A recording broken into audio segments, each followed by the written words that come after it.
Hi hello എല്ലാവർക്കും നമ്മുടെ YouTube ചാനലിലേക്ക് വീണ്ടും സ്വാഗതം. ഇന്നത്തെ നമ്മുടെ റെസിപ്പി നല്ല അടിപൊളി ഒരു ബിരിയാണിയാണ് കേട്ടോ. അപ്പോൾ രാവിലെ നമ്മൾ 4 മണിയൊക്കെ ആയപ്പോഴത്തേക്കും എഴുന്നേറ്റിട്ടുണ്ടായിരുന്നു കേട്ടോ. ലീവ് കഴിഞ്ഞ് തിരിച്ച് ജോലി സ്ഥലത്തേക്ക് പോവുകയാണ് കേട്ടോ. ട്രെയിനകത്ത് നല്ല ഫുഡൊന്നും കിട്ടാത്തത് കൊണ്ട് തന്നെ നമ്മൾ ഇവിടുന്ന് 3 ദിവസത്തേക്കുള്ള ഫുഡ് സാധാരണ നമ്മൾ പാക്ക് ചെയ്തിട്ടാണ് പോകുന്നത് കേട്ടോ. ഉണ്ടാക്കിക്കൊണ്ട് തന്നെയാണ് പോകുന്നത്. അപ്പോൾ ഇന്ന് നമുക്ക് ലെമൺ റൈസ് ഒന്നും ഇല്ല. ഇന്ന് നമുക്ക് ഫസ്റ്റ് ഡേ കഴിക്കാൻ വേണ്ടിയിട്ടുള്ള ബിരിയാണിയാണ് കേട്ടോ. അപ്പോൾ രാവിലെ എഴുന്നേറ്റപ്പോൾ തന്നെ ഞാൻ ബിരിയാണിക്ക് വേണ്ടിയിട്ടുള്ള വെള്ളം അടുപ്പത്ത് വെച്ചിട്ടുണ്ട്. അതിലേക്ക് കുറച്ച് ജീരകവും കറുവപ്പട്ടയും പിന്നെ ബിരിയാണിയുടെ എസൻസും കൂടെ ഒഴിച്ചിട്ടുണ്ട് കേട്ടോ. അപ്പോൾ ഒരു നുള്ളു മാത്രമേ ഒഴിച്ചിട്ടുള്ളൂ. പിന്നെ നമ്മൾ ബിരിയാണി അരി എടുക്കുവാണേ. അപ്പോൾ ഒരു 2 ഗ്ലാസ് അരി ഞാൻ എടുക്കുന്നുണ്ട് കേട്ടോ. അപ്പോൾ അതൊന്നും നമുക്ക് കഴുകി വൃത്തിയാക്കി എടുക്കാം. ജീര റൈസാണ് കേട്ടോ, ചെറിയ അരിയില്ലേ, അതാണ് ഞാനിവിടെ എടുക്കുന്നത്. അപ്പോൾ അതൊന്നും നമുക്ക് നന്നായിട്ടൊന്ന് കഴുകി വൃത്തിയാക്കി എടുക്കാവേ. എനിക്ക് ഈ ബിരിയാണി വെക്കുന്നതിനകത്ത് ജീര റൈസിനോടാണ് കേട്ടോ താല്പര്യം. കാരണം എന്താണെന്ന് വെച്ചാൽ ഇത്രയും ചെറിയ അരി ബിരിയാണി വെക്കുമ്പോഴത്തേക്കും തിന്നാനൊരു ടേസ്റ്റ് തന്നെയാണ് കേട്ടോ. വലിയ അരിയെക്കാട്ടിലും ചെറിയ അരിയാണ് എനിക്കിഷ്ടം. അതുകൊണ്ട് ഈ ചെറിയ കുഞ്ഞ് അരിയാണ് ഞാൻ എടുക്കുന്നത്. വിലയും കുറവാണ്, കഴിക്കാനും ടേസ്റ്റുമാണ് കേട്ടോ. ഏകദേശം 1 കിലോയ്ക്ക് 95 രൂപ സംതിങ് ഒക്കെ ഉള്ളൂ. മറ്റേ അരിക്ക് നല്ല വിലയാണ്, 200 സംതിങ് രൂപയൊക്കെ കൊടുക്കണം കേട്ടോ. അപ്പോൾ ഇത് നല്ല റൈസാണ്, എനിക്കിഷ്ടമാണ് കേട്ടോ. അപ്പോൾ രാവിലെ തന്നെ നല്ല ഇരുട്ടും കാര്യങ്ങളൊക്കെ, 4 മണിക്ക് എഴുന്നേറ്റതല്ലേ, അപ്പോൾ നല്ല ഇരുട്ടുണ്ടായിരുന്നു. വെളിയിൽ പോയി നിന്നാണ് കേട്ടോ ഞാൻ നമ്മുടെ അരി കഴുകുന്നത്. ഈ അരി കഴുകുന്ന വെള്ളം നമ്മുടെ ചെടികൾക്കൊക്കെ ഒഴിച്ചു കൊടുക്കുകയാണെങ്കിൽ നല്ല ഗ്രോത്ത് ഉണ്ടാവും കേട്ടോ. നല്ലൊരു വളമാണ്, ഈ പച്ചക്കറിക്കൊക്കെ നല്ല വളമാണ് കേട്ടോ ഈ അരി കഴുകുന്ന വെള്ളം. അപ്പം ഞാനതെല്ലാം കഴുകി നമ്മുടെ പച്ചക്കറിക്ക് തന്നെ ഒഴിച്ചു കൊടുക്കുവാണ്. ഒരു 3-4 തവണ നമ്മൾ നമ്മുടെ അരി ഒന്ന് കഴുകി എടുത്തിട്ടുണ്ട്. ഈ സമയത്തൊക്കെ നല്ല രസമാണ് കേട്ടോ, നല്ല തണുപ്പുണ്ട്. ഡിസംബർ മാസം ആയതുകൊണ്ട് തന്നെ നല്ല തണുപ്പായിരുന്നു. അരിയെല്ലാം കഴുകി എടുത്തിട്ടുണ്ട് കേട്ടോ. ഇനി നമുക്ക് ഈ അരി നമ്മുടെ തിളച്ച് വരുന്ന വെള്ളത്തിലോട്ടൊന്ന് ഇട്ട് കൊടുക്കാം. ഇതിലേക്ക് ലേശം നെയ്യ് ഒഴിച്ചു കൊടുക്കുകയാണെങ്കിൽ അരി ഒട്ടിപ്പിടിക്കത്തില്ല, നാരങ്ങ നീര് ഒഴിച്ചു കൊടുക്കുകയാണെങ്കിൽ ഒട്ടിപ്പിടിക്കത്തില്ല എന്നൊക്കെ പറയും കേട്ടോ. പക്ഷേ എനിക്ക് നാരങ്ങ നീര് ഒഴിച്ചില്ലെങ്കിലും നെയ്യ് ഒഴിച്ചില്ലെങ്കിലും ഒരു കുഴപ്പമില്ല, ഈ അരി അങ്ങ് ഒട്ടിപ്പിടിക്കാറില്ല കേട്ടോ. പക്ഷേ മറ്റേ അരിയാണെങ്കിൽ വീണ്ടും പറയാം ഒട്ടിപ്പിടിക്കുമെന്ന് പറയാം. പക്ഷേ ഞാൻ കൂടുതൽ വെള്ളം ഒഴിച്ചു കൊടുത്താൽ ഒരരിയും ഒട്ടിപ്പിടിക്കത്തില്ല കേട്ടോ.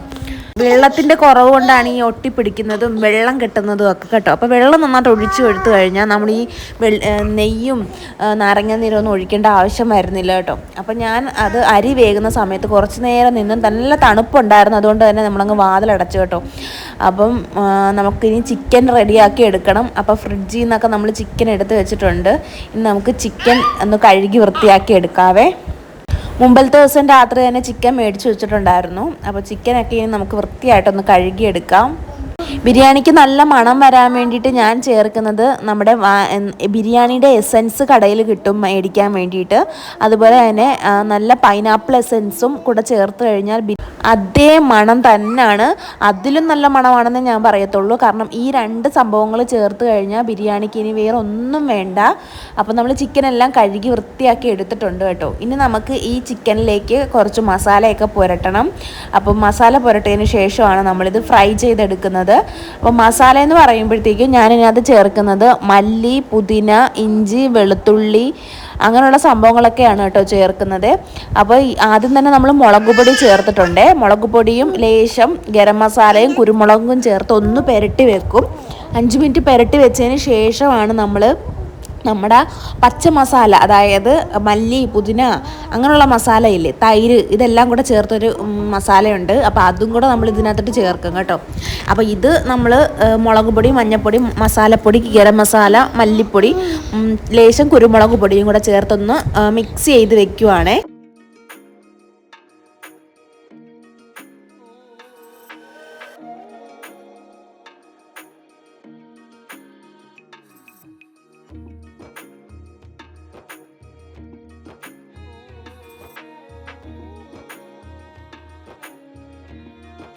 അപ്പോൾ അതേ നേരത്തെ നമ്മൾ പറഞ്ഞ അത്രയും കൂട്ട്, അതായത് ഇഞ്ചി, വെളുത്തുള്ളി, പച്ചമുളക്, മല്ലി, പുതിന, തൈര് ഇത്രയും ചേർത്ത് നമ്മൾ മിക്സി എടുത്ത് അരച്ചെടുത്തിട്ടുണ്ട്. ഒത്തിരി അങ്ങ് അരഞ്ഞില്ല കേട്ടോ.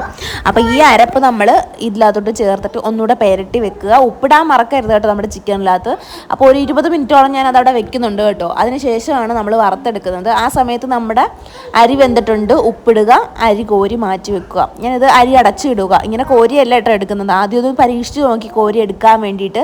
അപ്പോൾ ഇതിന് അടപ്പില്ലാത്തത് കൊണ്ട് തന്നെയാണ് ഞാനിതിങ്ങനെ കോരാൻ നോക്കിയത് കേട്ടോ. പക്ഷേ ഇത് ഇങ്ങനെ കോരിക്കഴിഞ്ഞാൽ ശരിയാകത്തില്ലെന്ന് തോന്നിയത് കൊണ്ട് ഞാൻ അരി നന്നായിട്ട് അടച്ചിട്ടു കേട്ടോ. ഒരു പാത്രം നമുക്ക് കിട്ടിയപ്പോഴത്തേക്ക് അത് വെച്ച് അടച്ചിട്ടു. അപ്പോൾ അരിയൊക്കെ വാർത്ത് ഞാൻ വെച്ചിട്ടുണ്ട് കേട്ടോ. ഇനി നമുക്ക് ചിക്കൻ വേവിക്കുക എന്നുള്ളത്, ചിക്കൻ വറുക്കുക എന്നുള്ള പണിയാണ് അടുത്തത്. എണ്ണയൊക്കെ ഒഴിച്ച് നന്നായിട്ട് പുരട്ടി വെച്ചിരുന്ന 20 മിനിറ്റോളം പുരട്ടി വെച്ചിരുന്ന നമ്മുടെ ചിക്കനാണ്. അപ്പോൾ അത് നമ്മളൊന്ന് വറുത്ത് ഫ്രൈ ചെയ്തെടുക്കുക.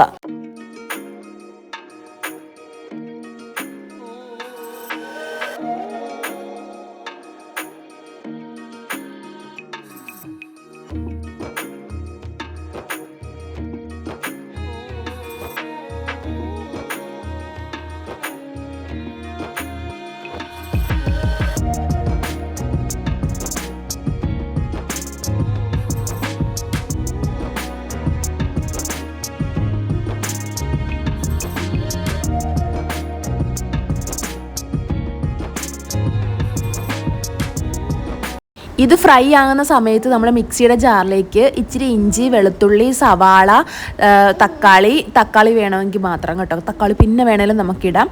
ഇതെല്ലാം കൂടെ ചേർത്തൊന്ന് അരപ്പ് നമ്മളെടുത്ത് മാറ്റി വെക്കുന്നുണ്ട്. അപ്പോൾ ഇനി നമുക്ക് ചപ്പാത്തിക്കുള്ള പരിപാടിയൊക്കെ തുടങ്ങാമെന്ന് വിചാരിച്ചു. ഞാൻ ചപ്പാത്തിയൊക്കെ എടുത്ത് ചുട്ടെടുക്കാമെന്ന് വിചാരിച്ചു കേട്ടോ. എണ്ണ ഒഴിക്കരുത്, അപ്പോൾ നമുക്ക് 3 ദിവസത്തേക്ക് ഇരിക്കാൻ വേണ്ടിയിട്ടുള്ളതല്ലേ. അപ്പോൾ എനിക്ക് ചേട്ടൻ നമ്മുടെ ഇലയൊക്കെ വെട്ടി തന്നിട്ടുണ്ട് കേട്ടോ. നമുക്ക് ബിരിയാണിക്ക് വേണ്ടിയിട്ട് ഇല വെട്ടിയെടുക്കണമല്ലോ. അപ്പോൾ ബിരിയാണി പൊതിയാൻ വേണ്ടിയിട്ട് അതിനാണേ. അപ്പോൾ നമ്മൾ കറി റെഡിയാക്കാൻ പോവാണ് കേട്ടോ, ബിരിയാണി റെഡിയാക്കാൻ പോവാണ്. നമ്മളൊരു പാത്രം എടുത്ത് അതിലേക്ക് എണ്ണ ഒഴിച്ചിട്ടുണ്ട് കേട്ടോ. എണ്ണയും നെയ്യും ഒരുപോലെ ഒഴിക്കാം നമുക്ക് വേണമെങ്കിൽ. അതിലേക്ക് നമ്മൾ നേരത്തെ അരച്ച് വെച്ചിരുന്ന ആ അരപ്പ് അങ്ങോട്ട് ചേർത്ത് കൊടുക്കുക. തൈരും കൂടെ ചേർത്തിട്ടാണ് നേരത്തെ അരച്ച് വെച്ചത് കേട്ടോ. ഇഞ്ചി, വെളുത്തുള്ളി, തൈര്, അതുപോലെ തന്നെ മല്ലിയില ഇത്ര അരച്ച്, പിന്നെ സവാള മറക്കരുത്. ഒരു 2 ചെറിയ സവാളയും കൂടെ അരച്ചാണ് നമ്മൾ ഈ അരപ്പ് ചേർത്തിരിക്കുന്നത് കേട്ടോ. അപ്പോൾ നേരത്തെ അരപ്പിൻ്റെ മസാല കുറച്ചിരിപ്പുണ്ടായിരുന്നു, അതും കൂടെ നമ്മൾ ചേർത്തിട്ട് നന്നായിട്ട് വഴറ്റിയെടുക്കണം. പച്ചമണം മാറുന്നവരെ വഴറ്റിയെടുക്കണം കേട്ടോ. റെഡിയാക്കി എടുക്കുന്നുണ്ട് കേട്ടോ. അപ്പോൾ നമുക്ക് ഓരോ ചെറിയ സമയം പോലും നമ്മൾ വെറുതെ നിൽക്കാൻ പാടില്ലല്ലോ. കാരണം 4 മണിക്ക് നമ്മൾ എഴുന്നേറ്റതാണ്. ഒരു 7 മണിയെങ്കിലും ആവുമ്പോൾ എല്ലാ പണിയും തീർക്കണം. അതുകൊണ്ട് ചെറിയ ഗ്യാപ്പ് കിട്ടുമ്പോഴൊക്കെ ഞാൻ ചെറിയ പണിയൊക്കെ തീർത്ത് വെക്കുവാണ് കേട്ടോ. അപ്പോൾ തൈരിന്, നമ്മുടെ സലാഡിന് വേണ്ടിയിട്ട് സവാള, ക്യാരറ്റ്, തക്കാളി ഇത്രയും ചേർത്തിട്ട്, തൈരും ചേർത്ത് ഉപ്പും ചേർത്ത് നമ്മൾ സലാഡ് റെഡിയാക്കി എടുത്തു കേട്ടോ. അപ്പോൾ നമ്മളിനി മസാലയൊക്കെ ഇട്ട് കൊടുക്കുകയാണ്. മല്ലിപ്പൊടി, ഉപ്പിട്ടിട്ടാണല്ലോ വഴറ്റിയത്, അതുകൊണ്ട് മല്ലിപ്പൊടി, പിന്നെ മുളക് പൊടി ഒരു ലേശം ഇട്ട് കൊടുത്താൽ മതി. കുരുമുളക് പൊടി ഇട്ട് കൊടുക്കണം, ഗരം മസാല ഇട്ട് കൊടുക്കണം. ഇതെല്ലാം കൂടെ നന്നായിട്ട് വഴറ്റി പച്ചമണം മാറുന്നവരെ എടുക്കുക. നേരെ നമ്മൾ ചിക്കൻ ഇട്ട് കൊടുക്കുക കേട്ടോ. ഇതിനകത്ത് മുളക് പൊടി അധികം ചേർക്കുന്നില്ല കേട്ടോ. നമ്മൾ കുരുമുളക് പൊടിയാണ് കൂടുതലും ചേർക്കുന്നത്. കുരുമുളക് ചതച്ചോ അല്ലെങ്കിൽ പൊടിയായിട്ടോ ചേർക്കാം, അതായിരിക്കും നല്ലത് കേട്ടോ. ഇതിൻ്റെ എരിവില്ല എന്ന് പറയരുത് ആരും, കാരണം ഇതിനകത്ത് കുരുമുളക് പൊടി നന്നായിട്ട് ചേർക്കുന്നുണ്ട്. മുളക് പൊടിക്ക് പകരം കൂടുതലും കുരുമുളക് ചതച്ചതോ കുരുമുളക് പൊടിയോ ആണ് ചേർക്കുന്നത്. അതുകൊണ്ട് തന്നെ നല്ല ടേസ്റ്റും ആയിരിക്കും നമ്മുടെ ബിരിയാണിക്ക് കേട്ടോ. നമുക്ക് നന്നായിട്ട് മൂപ്പിച്ചെടുത്തതിന് ശേഷം നമുക്ക് ഇതിലേക്ക് നമ്മുടെ വറുത്ത് വെച്ചിരിക്കുന്ന നമ്മുടെ ചിക്കൻ ഇട്ട് കൊടുക്കാം കേട്ടോ. അപ്പോൾ ആ ചിക്കനകത്തുള്ള എണ്ണയും നമുക്ക് ഇട്ട് കൊടുക്കാവുന്നതാണ് കേട്ടോ. ഇത് അടിയിൽ പിടിച്ചതാണ് കേട്ടോ. അടി പിടിച്ചെന്ന് പറഞ്ഞാൽ ഒത്തിരി നമ്മൾ ഈ അലൂമിനിയം പാത്രത്തിലൊക്കെ വെക്കുമ്പോൾ ഇങ്ങനെയൊക്കെയാണല്ലോ. ചിക്കന് കുഴപ്പമൊന്നുമില്ല കേട്ടോ, ഇങ്ങനെ ഈ ഒരു കളറുണ്ടെന്ന് മാത്രമേ ഉള്ളേ. അപ്പോൾ നമ്മൾ കരിച്ചെടുത്തെന്ന് വെച്ചാൽ വറുത്തെടുത്തിട്ടുണ്ട്. അപ്പോൾ വറുത്ത് നമ്മളെടുത്തത് നന്നായിട്ടൊന്ന് വഴറ്റിയെടുക്കുക, ഒന്നുകൂടെ ഒന്ന് വഴറ്റിയെടുക്കുക. ഈ വഴറ്റിയെടുത്തിട്ട് ഒരു 5-10 മിനിറ്റ് വഴറ്റിയെടുത്തതിന് ശേഷം നമ്മളിതിലേക്ക് നമ്മുടെ റൈസ് ഇട്ട് കൊടുക്കണം കേട്ടോ.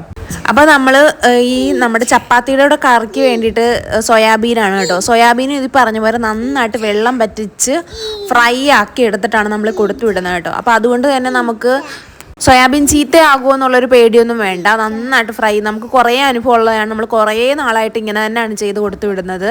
എപ്പം നമ്മൾ ലീവിന് വന്നിട്ട് പോയി കഴിഞ്ഞാലും ഇങ്ങനെ തന്നെയാണ് ചെയ്ത് കൊടുക്കുന്നത് കേട്ടോ. കുറച്ച് തൈരും കൂടെ നമ്മുടെ ഈ ഗ്രേവിക്കകത്ത് ഒഴിച്ച് കഴിഞ്ഞാൽ ഒരു ലേശം കൂടെ ഗ്രേവി കിട്ടും. നമ്മളിനി വാർത്ത് വെച്ചിരിക്കുന്ന നമ്മുടെ ചോറും കൂടെ ഇട്ട് കൊടുക്കുവാണേ. ചോറിട്ട് കൊടുത്തിട്ട് നന്നായിട്ട് പരത്തിയതിന് ശേഷം നമ്മൾ ബാക്കിയുള്ള ഐറ്റംസൊക്കെ ഇട്ട് കൊടുക്കുവാണേ. അരിക്ക് ഒരു വെള്ളം കെട്ടലോ പിന്നെ കറക്റ്റ് വേവിനും ഒക്കെയാണ് എടുത്തിരിക്കുന്നത്. വെള്ളം കെട്ടലൊന്നുമില്ല, ഈ ഒട്ടിപ്പിടുത്തവോ അങ്ങനൊന്നും ഇല്ല കേട്ടോ. കറക്റ്റ് ഈ ഒരു രീതിയിൽ തന്നെ നമ്മൾ ബിരിയാണി വെച്ച് കഴിഞ്ഞാൽ ഒരു കുഴപ്പവും കാണത്തില്ല കേട്ടോ. ഇനി ഇതിൻ്റെ മുകളിലേക്ക് നമ്മൾ ചേർത്ത് കൊടുക്കുന്നത് നമ്മുടെ പൈനാപ്പിളിൻ്റെ എസൻസ് ആണ്. ഇനി നമുക്ക് നമ്മുടെ ബിരിയാണി എസൻസ് ചേർക്കേണ്ട ആവശ്യമില്ല. നമ്മൾ നേരത്തെ ആ ചോറ് വേവിച്ച വെള്ളത്തിൽ തന്നെ ബിരിയാണി എസൻസ് ചേർത്തിട്ടുണ്ടായിരുന്നു. പൈനാപ്പിൾ എസൻസ് ആണ് ഇപ്പോൾ തളിച്ചു കൊടുക്കുന്നത് കേട്ടോ. അതിനുശേഷം നമ്മൾ ഇനിയെന്ന് പറഞ്ഞാൽ നമ്മുടെ ബിരിയാണിക്ക് കളർ കിട്ടാൻ വേണ്ടിയിട്ടുള്ള അടുത്ത പരിപാടിയാണ് കേട്ടോ. അപ്പോൾ എപ്പോഴും ബിരിയാണിക്കയുടെ കളർ കാണുമ്പോഴായിരിക്കും ആൾക്കാർക്ക് ഇഷ്ടവും ഭയങ്കര കഴിക്കാനുള്ള ആഗ്രഹമൊക്കെ തോന്നുന്നത്. അപ്പോൾ അതിന് വേണ്ടിയിട്ട് ചെയ്യുന്നത് എന്താണെന്ന് വെച്ചാൽ നമ്മുടെ നെയ്യിൽ ലേശം മഞ്ഞൾപ്പൊടിയും ലേശം ഒരു റെഡ് കളർ നമുക്ക് ഫുഡ് കളർ കിട്ടും കടയിൽ നിന്ന് മേടിക്കാൻ, അതും കൂടെ ചേർത്ത് കലക്കിയാണ് നമ്മൾ കളറിന് വേണ്ടിയിട്ട് ഒഴിക്കുന്നത് കേട്ടോ. ഈ സമയത്താണ് നമ്മൾ ഒഴിക്കുന്നത്. നെയ്യും കൂടെ ഒഴിക്കുന്നുണ്ട്. നെയ്യിൽ നമ്മൾ അണ്ടിപ്പരിപ്പും മുന്തിരിയൊക്കെ വറുത്തെടുത്തിട്ടുണ്ടായിരുന്നു, അതും കൂടെ നമ്മൾ ചേർത്ത് കൊടുക്കുവാണ് കേട്ടോ. അപ്പോൾ അതെല്ലാം കൂടെ കുറച്ച് കൂടുതലാകുമ്പോഴത്തേക്കും അത്രയും ടേസ്റ്റാണ് കേട്ടോ. ഞാൻ ഈ മുന്തിരിയൊക്കെ കൂടുതലങ്ങ് ചേർക്കുവേ, അപ്പോൾ നല്ല ടേസ്റ്റ് ആയിരിക്കും കഴിക്കാൻ വേണ്ടിയിട്ട്. അപ്പോൾ അതും കൂടെ ചേർത്ത് കഴിഞ്ഞാൽ നമ്മുടെ പരിപാടി ഇവിടെ കഴിഞ്ഞു. ഇനി നമുക്ക് വേണമെങ്കിൽ ചെറിയതായിട്ട് നമുക്ക് സവാളയൊക്കെ വറുത്തിടാം, ഇല്ലെങ്കിലും കുഴപ്പമില്ല കേട്ടോ. അപ്പോൾ നമ്മളത് മൂടി വെച്ചു, ഒരു 10 മിനിറ്റ് വെച്ചതിന് ശേഷം തീ ഓഫ് ചെയ്തു കേട്ടോ. വേറെ ഒരു പരിപാടിയും ഇല്ല, മൈദ വെച്ച് ഒട്ടിപ്പിടുത്തവോ അങ്ങനൊന്നും ഇല്ല കേട്ടോ. ഇത് വളരെ സിമ്പിളായിട്ടുള്ളൊരു അടിപൊളി ബിരിയാണിയാണ് കേട്ടോ. അപ്പോൾ നമ്മളിനി നമ്മുടെ സോയാബീൻ കറിയാണ് കേട്ടോ ഉണ്ടാക്കുന്നത്. അപ്പോൾ സോയാബീൻ കറിക്ക് വേണ്ടിയിട്ട് എണ്ണ ഒഴിച്ച് അതിലേക്ക് കടുക് വറുത്തു. പിന്നെ നമ്മൾ സവാള നന്നായിട്ട് വഴറ്റിയെടുത്തു. അതിലേക്ക് മല്ലിപ്പൊടി, മുളക് പൊടി, മഞ്ഞൾപ്പൊടി ഇതെല്ലാം ചേർത്ത് കൊടുത്തു കേട്ടോ. ഉപ്പ് ഇതെല്ലാം ഇട്ട് കൊടുത്ത് നന്നായിട്ട് വഴറ്റിയെടുക്കുക. എണ്ണ കൂടുതൽ ഒഴിച്ചു കൊടുക്കണം നമ്മൾ, കാരണം ഇത് ഫ്രൈ ചെയ്യുവാണ്. അതുകൊണ്ട് തന്നെ നമുക്ക് നന്നായിട്ട് വഴറ്റിയെടുത്ത് ഫ്രൈ ആക്കിയ വേണം ഇത് കൊടുത്ത് വിടാൻ വേണ്ടിയിട്ട്.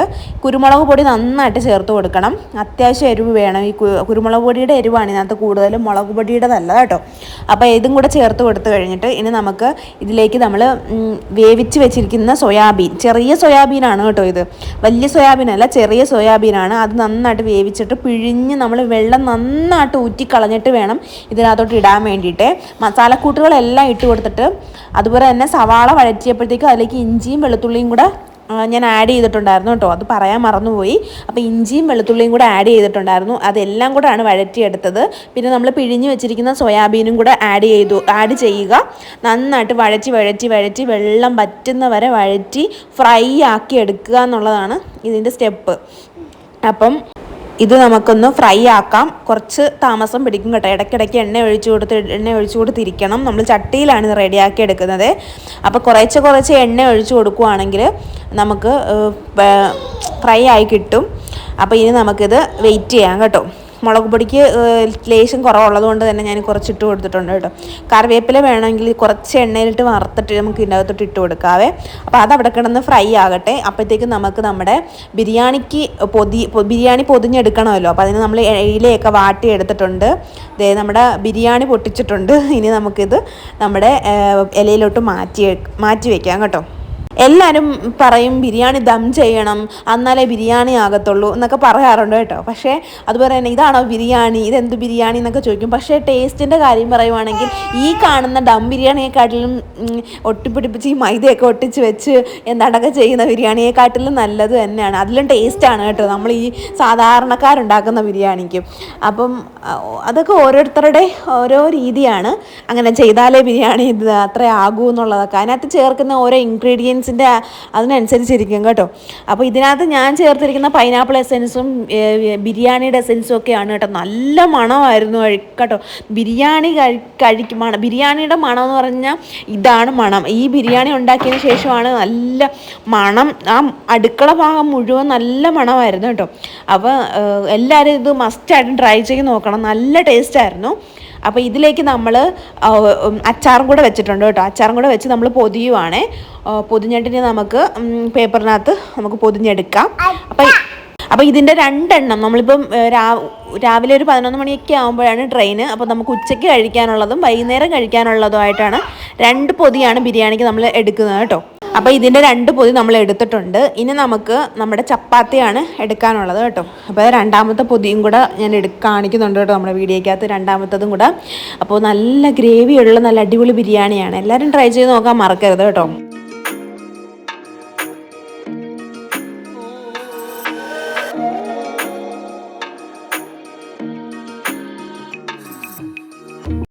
അപ്പോൾ ഇന്ന് രാവിലത്തേക്ക് കഴിക്കാൻ വേണ്ടിയിട്ട് ബിരിയാണി മതി എന്ന് പറഞ്ഞതുകൊണ്ട് തന്നെ ചേട്ടൻ ഞാൻ ബിരിയാണിയാണ് കേട്ടോ രാവിലെയും കൊടുക്കുന്നത്. അപ്പോൾ ബിരിയാണിയുടെ ബാലൻസ് ഉള്ളതുകൊണ്ട് തന്നെ നമ്മൾ ബിരിയാണിയാണ് എടുക്കുന്നത് കേട്ടോ. അപ്പോൾ ബിരിയാണിയുടെ കൂടെ നമ്മൾ പപ്പടം മാത്രമേ വറക്കാത്തേ ഉള്ളൂ, അച്ചാറുണ്ട്, പിന്നെ നമുക്ക് നല്ല സലാഡും ഉണ്ട് കേട്ടോ കഴിക്കാൻ വേണ്ടിയിട്ട്.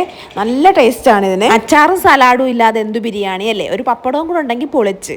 അപ്പോൾ സലാഡ് തന്നെ നമ്മൾ നേരത്തെ റെഡിയാക്കി വെച്ചിട്ടുണ്ടായിരുന്നു കേട്ടോ. അപ്പോൾ സലാഡും കൂടെ നമ്മൾ ആഡ് ചെയ്ത് ഒരു കുപ്പിക്കകത്താക്കിയാണ് നമ്മൾ കൊടുത്തു വിടുന്നത് കേട്ടോ. കാരണം ഈ ഇലയിലും അതുപോലെ തന്നെ പ്ലാസ്റ്റിക് കവറിലൊക്കെ ആകുമ്പോഴത്തേക്കും ഉള്ള ബുദ്ധിമുട്ട്, അങ്ങോട്ടും ഇങ്ങോട്ടും ഒക്കെ ചീത്തയാകും, ബാഗൊക്കെ ചീത്തയാകും. അല്ലെങ്കിൽ അതുകൊണ്ട് തന്നെ നമ്മൾ ഒരു കുപ്പിക്കകത്താക്കിയാണ് കേട്ടോ കൊടുത്തു വിടുന്നത്. അപ്പോൾ ബിരിയാണിക്ക് കഴിക്കാനുള്ളതും ഞാൻ റെഡിയാക്കി കൊടുത്തു. ഇനി നമുക്ക് ചപ്പാത്തിയാണ് കേട്ടോ. ചപ്പാത്തി നമ്മൾ എണ്ണ ഇടാതെ ചുട്ടെടുത്തിട്ടുണ്ട്. ഇത് നമ്മൾ പൊതിഞ്ഞെടുക്കുവാണേ. അപ്പോൾ ചപ്പാത്തിയും കൂടെ പൊതിഞ്ഞെടുത്ത് കഴിഞ്ഞാൽ ഒരു പീസിനകത്ത് നമ്മൾ 3 ചപ്പാത്തി വരെ എടുത്ത് വെക്കുന്നുണ്ട് കേട്ടോ. അപ്പോൾ ഒരു പൊതിക്കകത്ത് 3 ചപ്പാത്തി പൊതിഞ്ഞ് നമ്മൾ പൊതിഞ്ഞെടുക്കുവാണേ. ഇതും ചീത്തയാകാതിരിക്കും. നമുക്ക് ഒത്തിരി അനുഭവം ഉണ്ട്, ചീത്തയായിട്ടേ ഇല്ല കേട്ടോ.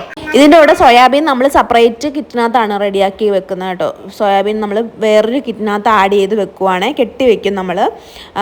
പിന്നെ ചീത്തയാകത്തില്ല, 3 ദിവസം വരെ ഇരിക്കും കേട്ടോ. അത് നന്നായിട്ട് ഫ്രൈ ചെയ്യുക എന്നുള്ളതാണ് ഏറ്റവും വലിയ ഇത്.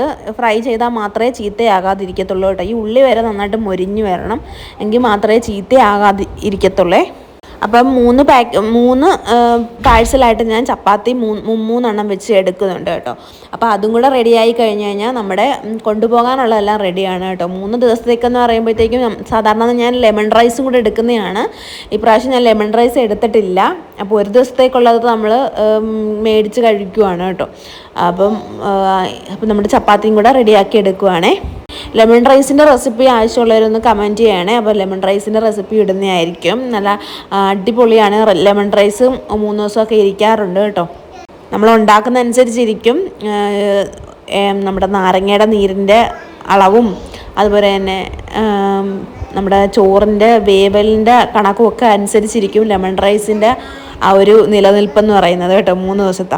അപ്പം നമ്മുടെ സോയാബീൻ റെഡി ആയിട്ടുണ്ട്. നമ്മളൊരു ചെറിയൊരു കിറ്റിനകത്തോട്ട് ആക്കി മാറ്റി വെക്കുവാണ് കേട്ടോ. അതിൻ്റെ കൂടെ നമ്മൾ വെക്കത്തില്ല കേട്ടോ. എപ്പോഴും ചപ്പാത്തിയുടെ കൂടെ നമ്മൾ വെക്കാറില്ല, സെപ്പറേറ്റ് ആണ് നമ്മൾ വെക്കാറുള്ളത് കേട്ടോ. അപ്പോൾ അതും കൂടെ നമ്മൾ മാറ്റി വെക്കുവാണ്. ഫ്രൈ ആയിട്ടുണ്ട്, അത് മാറ്റി വെക്കുവാണ്. നമ്മൾ സാധാരണ ബീഫ് ഫ്രൈ ഒക്കെ ചെയ്തില്ലേ, അതുപോലെ തന്നെ നന്നായിട്ട് ഫ്രൈ ചെയ്തെടുക്കും. അത്രേ ഉള്ളൂ കേട്ടോ. ഇതിനോട് തേങ്ങാക്കൊത്തൊക്കെ ഇടുവാണെങ്കിൽ നല്ല ടേസ്റ്റ് ആയിരിക്കും. ഇതും കൂടെ നമ്മൾ മാറ്റി വെക്കുവാണ്. നമ്മുടെ അപ്പോൾ കൊണ്ടുപോകാനുള്ള ഫുഡൊക്കെ റെഡി ആയിട്ടുണ്ട്. ഇനി നമുക്ക് ഇതൊന്ന് മാറ്റി വെക്കാം.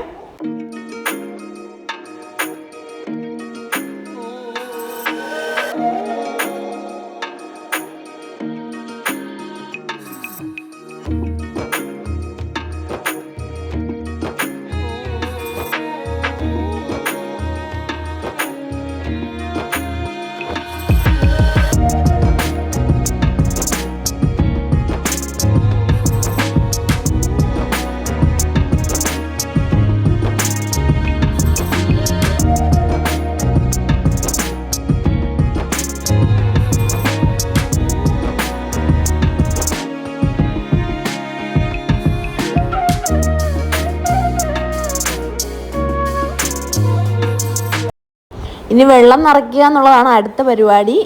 നമ്മൾ വെള്ളം ഒരു കുപ്പിക്ക് തന്നെ നമ്മൾ 20 രൂപ എന്തായാലും കൊടുക്കണം. ഒരു കുപ്പി വെള്ളത്തിന് 20 രൂപ കൊടുക്കണം. നമ്മൾ വീട്ടിൽ നിന്ന് വെള്ളം കൊണ്ടുപോകുകയാണെങ്കിൽ അതിൻ്റെ ആവശ്യമില്ല. അപ്പോൾ നമ്മൾ അതിന് വേണ്ടി വെള്ളവും എടുക്കുന്നുണ്ട്. ഒരു വെള്ളവും നമുക്ക് വിശ്വസിച്ച് കുടിക്കാൻ പറ്റത്തില്ല. നമ്മുടെ വീട്ടിലെ വെള്ളം മാത്രമേ നമുക്ക് വിശ്വസിച്ച് കുടിക്കാൻ പറ്റത്തുള്ളൂ. അതുകൊണ്ട് നല്ല തിളപ്പിച്ച വെള്ളം നമ്മൾ എടുക്കുന്നുണ്ട് കേട്ടോ. തുളസിയിട്ട് തിളപ്പിച്ച വെള്ളം നമ്മളെടുത്ത് ചൂടുവെള്ളം തിളപ്പിച്ച വെള്ളം നമ്മൾ തണുപ്പിച്ച് കുപ്പിയിലോട്ട് ആക്കി നമ്മൾ അതും കൂടെ വെക്കുന്നുണ്ട് കേട്ടോ.